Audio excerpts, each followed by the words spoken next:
আমাদের দাবি মানতে হবে। আসসালামু আলাইকুম। আমি এখানে ফজলুল হক, ইমতিয়াজ রশিদ আহমদ কলেজের অধ্যক্ষ।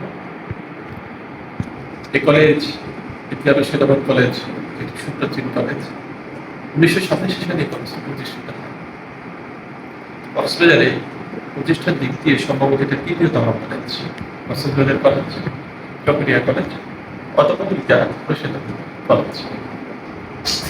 বিখ্যাত পার্লামেন্টারিয়ান অবিভক্ত পাকিস্তানের সভাপতি মৌলানা ফরিদ আহমেদের নামে এই কলেজটি প্রতিষ্ঠিত হয়। প্রতিষ্ঠা লগ্ন থেকে এই কলেজটি কেন জানি কোনো সরকারের নজরে আসে।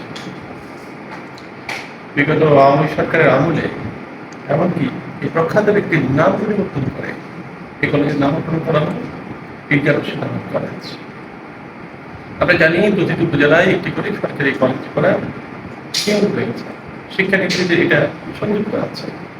দুর্ভাগ্যবশত 2021 সালে ইমতিয়াজ একটা স্বতন্ত্র উপজেলা হওয়া সত্ত্বেও এবং এখানে একমাত্র উচ্চশিক্ষা প্রতিষ্ঠান ইমতিয়াজ রশিদ আহমদ কলেজে সরকারি রেকর্ডের কোনো উদ্যোগ গ্রহণ করা হয়নি।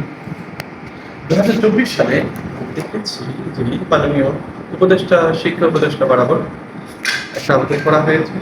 2026 সালে আমি জয়েন করার পর আমি আরেকটা আবেদন করেছি, যেখানে আমার মাননীয় সভাপতি আমাদের কক্সবাজারের অন্যতম বিশিষ্ট রাজনীতিবিদ অধ্যাপক জনাব আজিজুর রহমান মহোদয় প্রতি স্বাক্ষরে সেটা আমরা সেখানে প্রেরণ করি। এবং আমাদের তত্ত্বাবধায়ক সরকার কেন যেন এটা পেরে উঠেন। আওয়ামী লীগ আমলে আমরা বঞ্চিত হয়েছি, এমনকি এটা নামকরণও ক্ষতবিক্ষত করা হয়েছে। এখন আমাদের রয়েছে সুযোগ্য অভিভাবক, এই দেশেরই অন্যতম কর্ণধার জনাব সালাউদ্দিন আহমেদ মহোদয়, মাননীয় স্বরাষ্ট্রমন্ত্রী।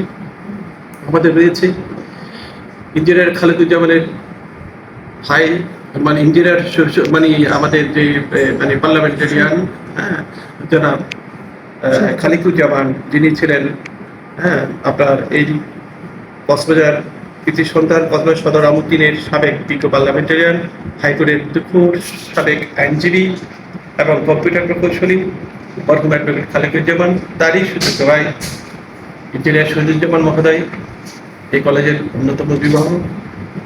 এবং এই কলেজ তাদেরই পারিবারিক কলেজ।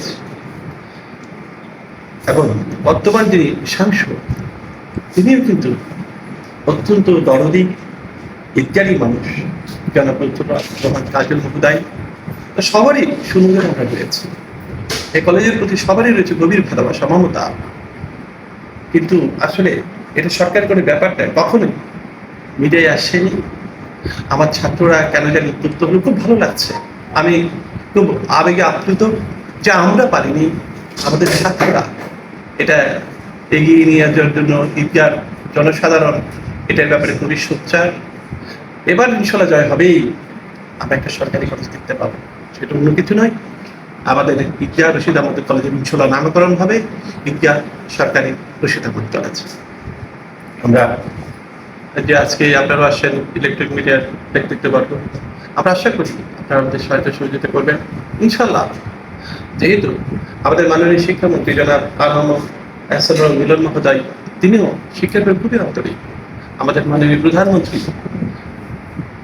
শিক্ষার ব্যাপারে একেবারে আপোষহীন। অতএব আমাদের এই কলেজ নিঃসন্দেহে সরকারিকরণ একটি সময়ের ব্যাপার মাত্র, আমরা এগিয়ে যেতে পারবো ইনশাআল্লাহ। বর্তমানে আমাদের কক্সবাজারের অভিভাবক, বাংলাদেশের কর্মদার মাননীয় স্বরাষ্ট্রমন্ত্রী জনাব সালাউদ্দিন আহমেদ মহোদয়, অর্থ কলেজ সম্পর্কে ব্যাপক জ্ঞানী আমাদের মাননীয় এমপি জনাব লুৎফুর কাজল মহোদয় ইত্যাদি মানুষ, সাবেক সংসদ জনাব ইঞ্জিনিয়ার শহীদুজ্জামান মহোদয়, এই কলেজেরই প্রতিষ্ঠাতা পরিবারের সন্তান অধ্যাপক আজিজুর রহমান, যিনি তুখোর রাজনীতিবিদ, তিনি এই কলেজের মাননীয় সভাপতি। সর্বোপরি আমাদের স্বপ্নপুরুষ, অত্র দেশের কর্ণধার জনাব আমাদের মাননীয় প্রধানমন্ত্রী তারেক রহমান মহোদয় শিক্ষার ব্যাপারে খুবই উদার। আমাদের প্রত্যাশা এবার এই কলেজ সরকারিকরণ হবেই, আমি এই প্রত্যাশা রাখছি। ধন্যবাদ। আমি আপন চন্দ্র দে, ঈদগাহ রশিদ আহমদ কলেজের উচ্চতর গণিত বিভাগের প্রভাষক হিসেবে আছি। তো দেখেন, আমাদের এই ঈদগাহ উপজেলা বিশাল একটা উপজেলা এবং নবগঠিত একটি উপজেলা। এই উপজেলার মধ্যে 80% ছাত্রছাত্রী আমাদের যে কলেজে পড়াশোনা করে আমরা দেখি, তার মধ্যে অসচ্ছল ফ্যামিলি থেকে আসে এবং অনেক দূর দূরান্ত থেকে আসে। এই তাদের দূর দূরান্ত থেকে আসার মধ্যে যে একটা খরচ এবং যে পড়াশোনার যে একটা বাড়তি খরচ আছে, একটা প্রাইভেট কলেজে পড়ার মতো একটা বেসরকারি কলেজে পড়তে গেলে যে মাসিক বেতন, পরীক্ষার ফি এবং অন্যান্য যে খরচগুলো আছে সেগুলো তাদের বহন করতে আসলে অনেকেই কষ্ট পায়। কারণ বেশিরভাগ স্টুডেন্ট আসে অনেক দূর দূরান্ত থেকে বা অসচ্ছল ছাত্রছাত্রীদের পরিবার থেকে আসে। এই সমস্যা থেকে একমাত্র উত্তরণের আমরা পথ দেখি এই কলেজে জাতীয়করণ। এই কলেজের জাতীয়করণ করলে আমাদের ছেলেরা, আমাদের এলাকার ছাত্রছাত্রীরা বিনামূল্যে পড়াশোনা করতে পারবে, সব কিছু সুন্দরভাবে তাদের পড়াশোনা উচ্চশিক্ষাটা চালিয়ে যেতে পারবে। যেহেতু এই কলেজের আসবাবপত্র থেকে শুরু করে, ভবন থেকে শুরু করে, ভূমি পর্যন্ত শুরু করে সব কিছুই কিন্তু জাতীয়করণের একটা অনুকূল পরিবেশে আছে। এই কলেজ জাতীয়করণ করলে সরকারের কোনো দিক দিয়েই ক্ষতি হবে এটা আমরা আশা করি না।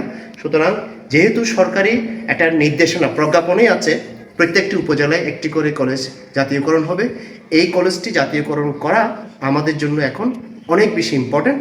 এবং এই এলাকার যদি ছাত্রছাত্রীদেরকে উচ্চশিক্ষায় শিক্ষিত করতে চাই, তাহলে এটার জাতীয়করণ কোনো বিকল্প নেই।